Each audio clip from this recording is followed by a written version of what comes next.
Rejected. Caribbean islands say no to the Caribbean Court of Justice. Weekend Business Report starts right now.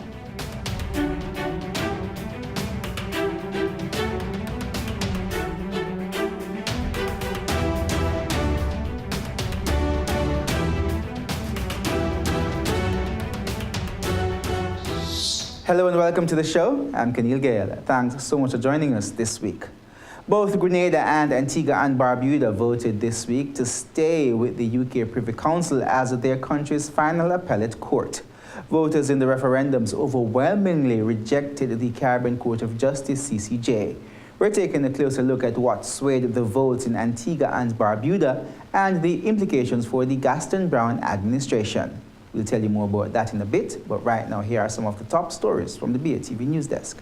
The IMF mission chief to Jamaica, Umar Ramakrishnan, says the private sector has not been taking advantage of the reforms happening in the Jamaican economy.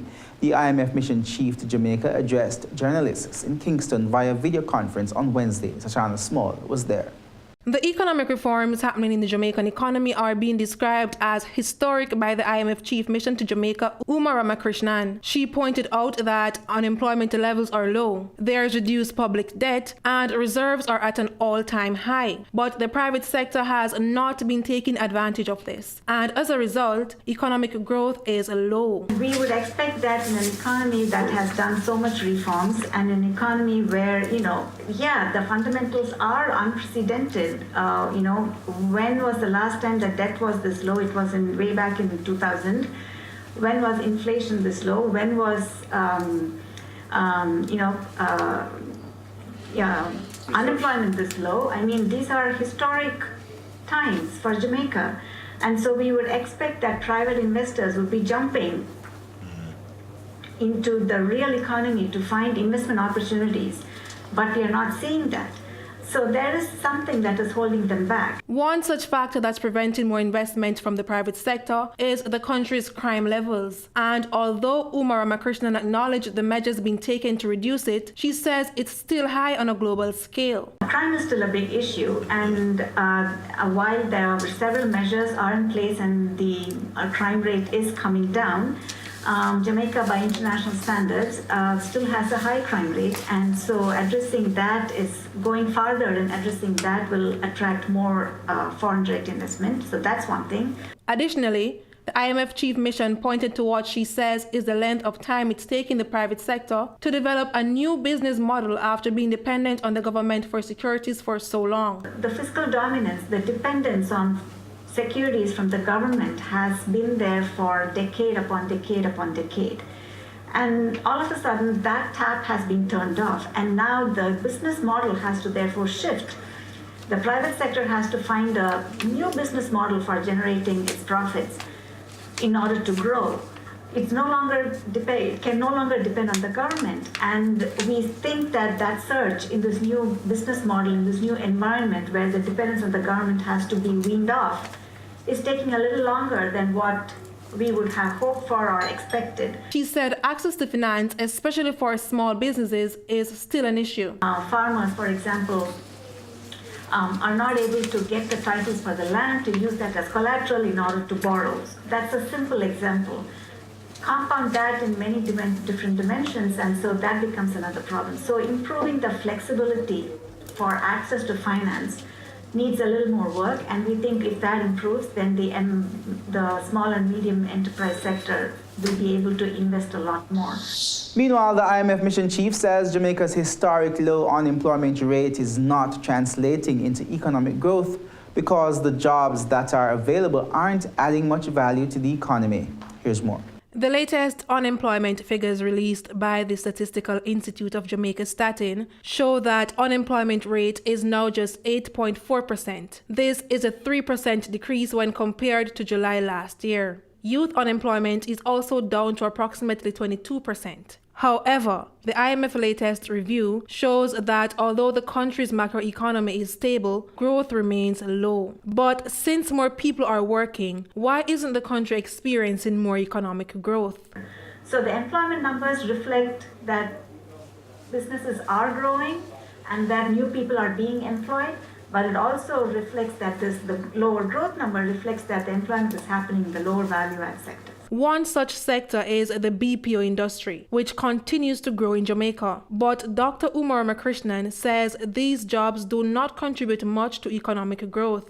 One of the reasons why the higher employment numbers are not yet translating into higher growth numbers is because the types of employment that are being generated are on the lower value add in sectors. For example, the BPO sector is a very high growth sector. It is a very high potential growth sector.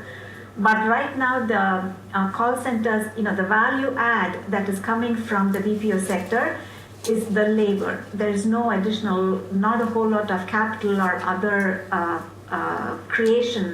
productive activity that is going on there. So in terms of value add for the growth, it is small. Researchers at the Mona School of Business and Management are warning that Jamaica must increase its exports in order to improve its global competitiveness ranking. Jamaica is ranked 79th of 140 countries on this year's report, falling 9 places when compared to last year. Jamila Maitland tells us more. After being named the highest rated country in the Caribbean by the World Economic Forum last year, Jamaica has fallen from its 70th position to now placing 79th. But Director of the Professional Services Unit at the Mona School of Business and Management, Dr. William Lawrence, says a major cause for this is the country's market size, which is arguably too small. He says smaller countries like Trinidad and Tobago have a much larger market size than Jamaica because they export more, ranking them higher in the WEF report. Less than 15% of manufacturing output is export. The rest is local.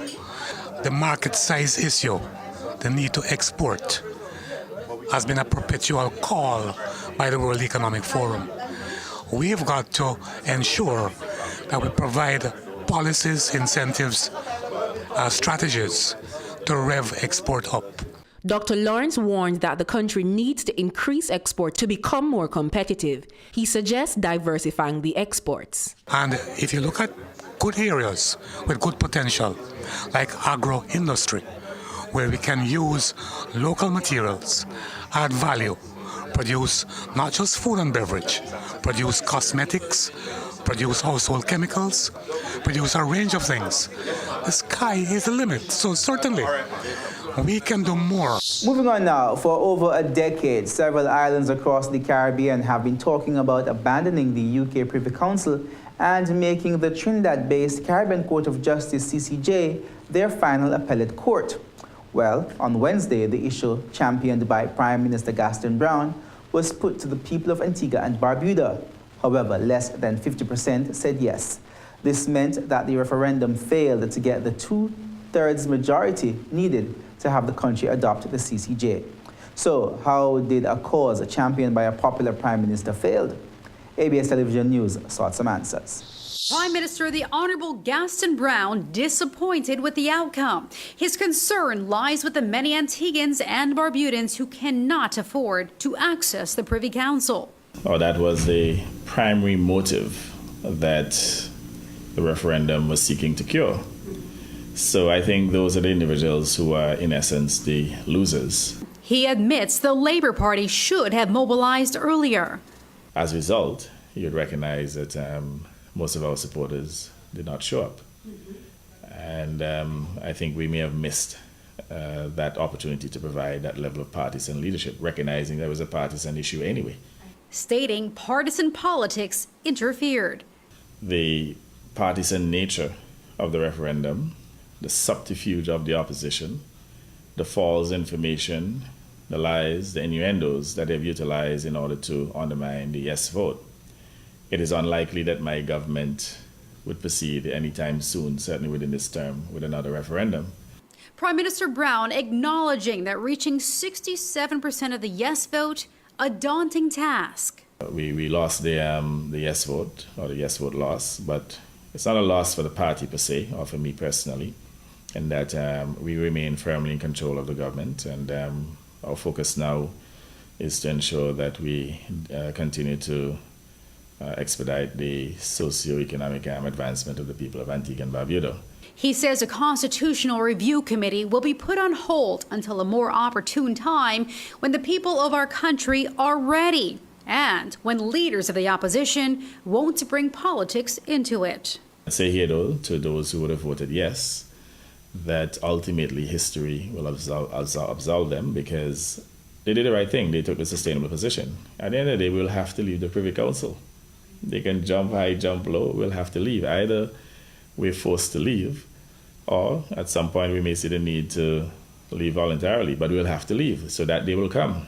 I'm Sharon Miller-Taswell, ABS News. Antiguans and Barbudans making the decision to stay with the Privy Council as its final appellate court. However, a low voter turnout. Supervisor of Elections Lorna Simon provides the details. There was a total of 52,999 persons on the register. For the question, 17,782 persons voted at a voter turnout percentage of 33.55. She outlines how people voted. The percentage of persons voting yes is 47.96, or 8,509 votes. The percentage of persons voting no, 52.04%, for a total of 9,234 electors. The St. John's Rural South constituency had the lowest turnout. Only 26% of registered voters in that constituency voted. On the other hand, St. John's Rural North saw the highest voter turnout, with almost 42% of voters in that constituency casting ballots. Of the 17 constituencies, only 7 voted in majority favor of acceding to the CCJ. They are St. John's City West, St. John's Rural East, St. Peter, St. Philip's North, St. John's City East, St. John's City South, and St. Mary's North. St. John's City South garnered the highest number of yes votes with 62%. Meanwhile, an overwhelming number of Barbudans casted ballots against the CCJ. 78% voted against acceding to the Caribbean Court of Justice. Jessica Russell, ABS News. Gaston Brown is Prime Minister today, and I think it's my professional opinion that if an election were called tomorrow, he would win again handsomely. The UPP is still in a mess. They still have major issues that they need to deal with in terms of the leadership and the focus, structuring the party and rebuilding it and whatnot. This does not signal by any far stretch of the imagination that the UPP is strong. That's the declaration political scientist and pollster Peter Wickham made as he noted that the government still has the support of the majority of residents. The political scientist was responding to statements over the airwaves in which persons equated the outcome of the referendum to a victory by the UPP. He suggested that the opposition should refocus and address its leadership matters. Wickham recommended that the government should put the overall issues pertaining to constitutional reform on the back burner at this time. Personally, I think that matters of constitutional review ought to be off the table for at least now. And maybe they can pick them up after the next election if they feel so inclined. But in the meantime, the developmental agenda and other issues that were important, I believe, should be prioritized, and they should press on with those. So should this country follow in Grenada's footsteps and attempt the referendum on the CCJ a second time? It takes a lot of energy to put a referendum together. It's costly. And I would think that the government would be ill-advised to go down this road, certainly for the remainder of the parliamentary term. Maybe in the next term, a government may do this, but one would argue that Prime Minister Brown, certainly if he were to win the next election, would not want to see this as a priority. Amar Sayre is reporting for ABS News. Company news comes up next, then later. Could cheap fashion be ruining our oceans? We'll hear what some scientists think. That's in the final segment of the show. More there we are after this break.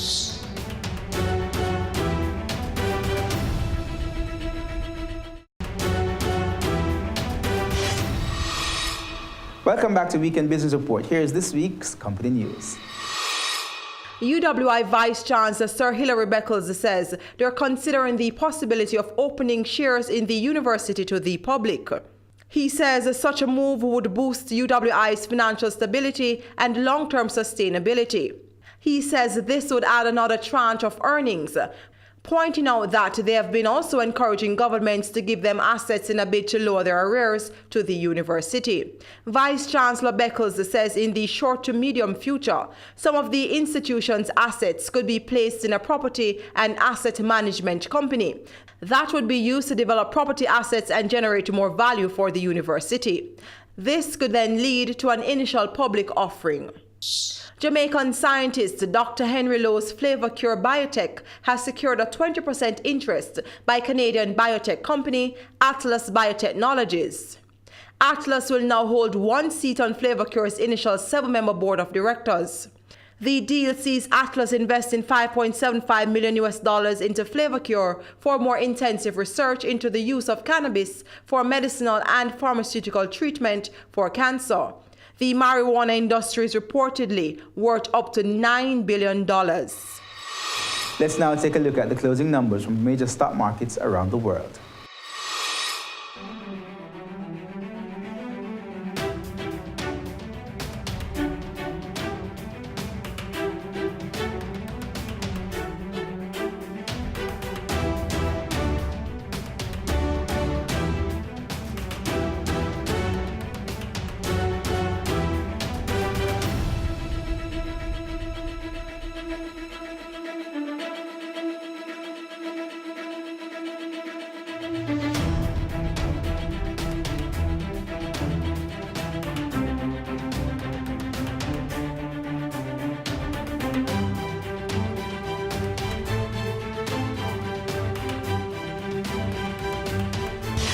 When we come back, more of the week's top stories from the BATV News Desk, so stay with us.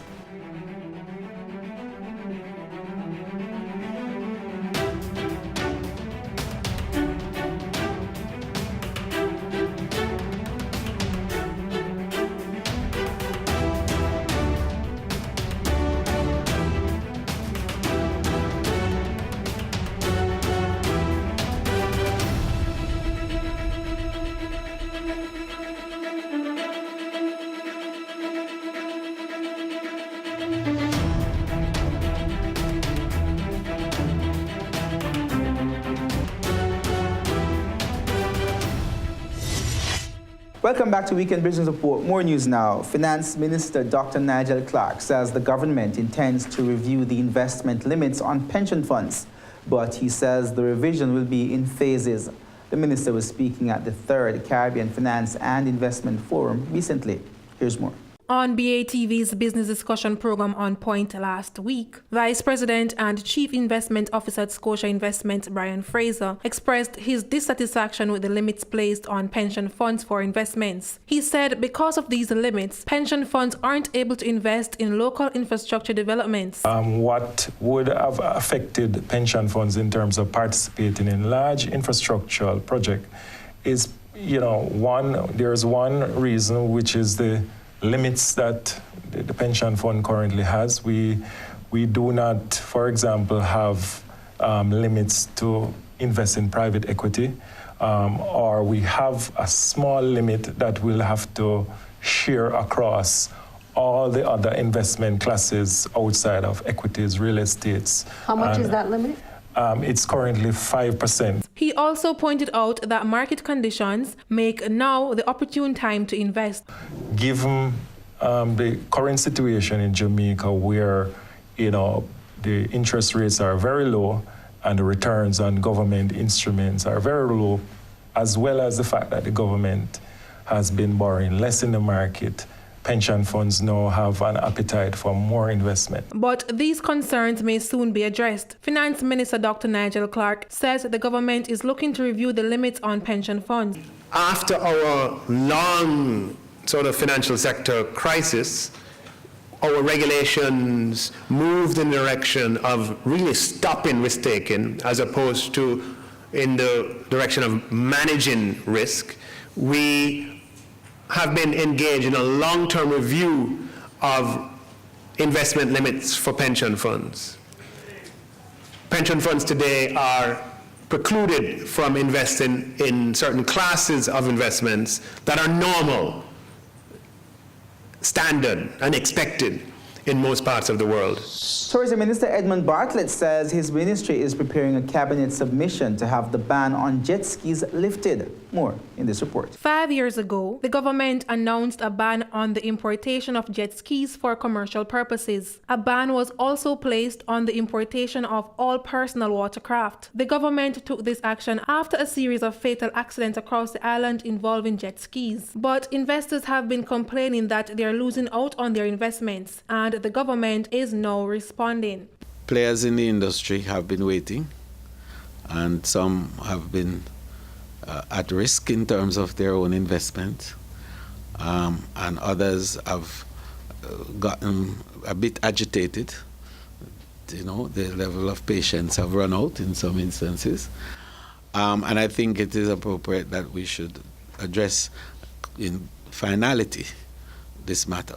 The minister says that the submission will also include a policy that will guide the water sports industry. I believe that we are now at a point where we can make a cabinet submission in relation to the matter of a policy on green paper on the water sports industry in Jamaica.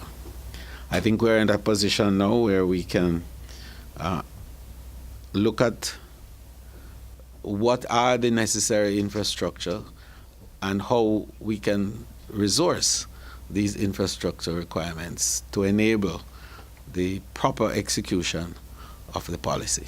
But the ban will not be lifted immediately. The minister says first, the Maritime Authority of Jamaica, MAJ, will have to peruse the legislation. He says if all goes well, the ban will be lifted in January. It would have been a wonderful thing to say that we are going to re-engage this activity within the next 4 weeks. But the reality is there are bits of legislative arrangements that still have to come together.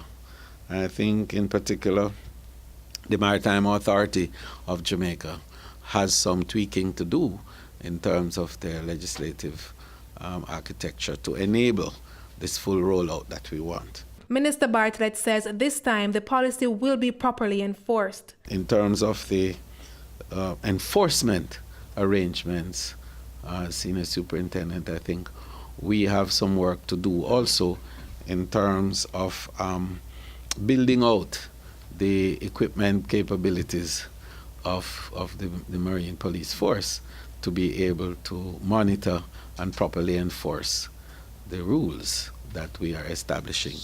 Victoria Pier in downtown Kingston has been shortlisted as an entertainment zone. Minister of Entertainment Olivia Grange made the announcement at the official opening of Ribby's Ocean Lounge last weekend. She says this is part of the government's drive to transform downtown Kingston. Jamila Maitland tells us more. Minister Grange says the government is examining areas in Kingston, including downtown, to be established as entertainment zones. Although mum on the details, she did reveal that Victoria Pier in the capital has been shortlisted. We are looking at a number of areas, and a team has been visiting.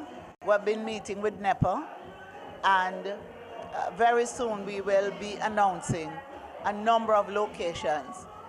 Downtown Kingston and Ribby's, Victoria Pier, this area is on that short list for such declaration.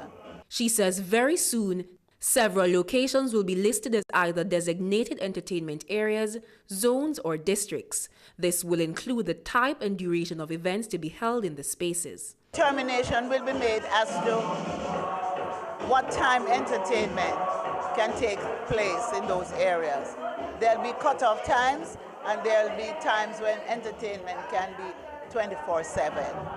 So we will be providing the definition of the various categories and what the criteria will be and what the restrictions will be and also what one will be able to do.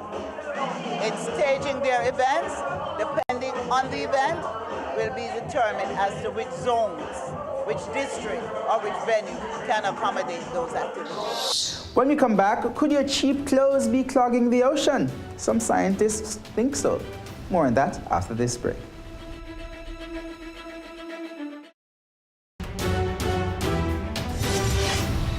Welcome back to Weekend Business Report. Scientists in Britain are warning that fabric fragments shed from cheap disposable clothes, often during washing, are clogging the seas around the country.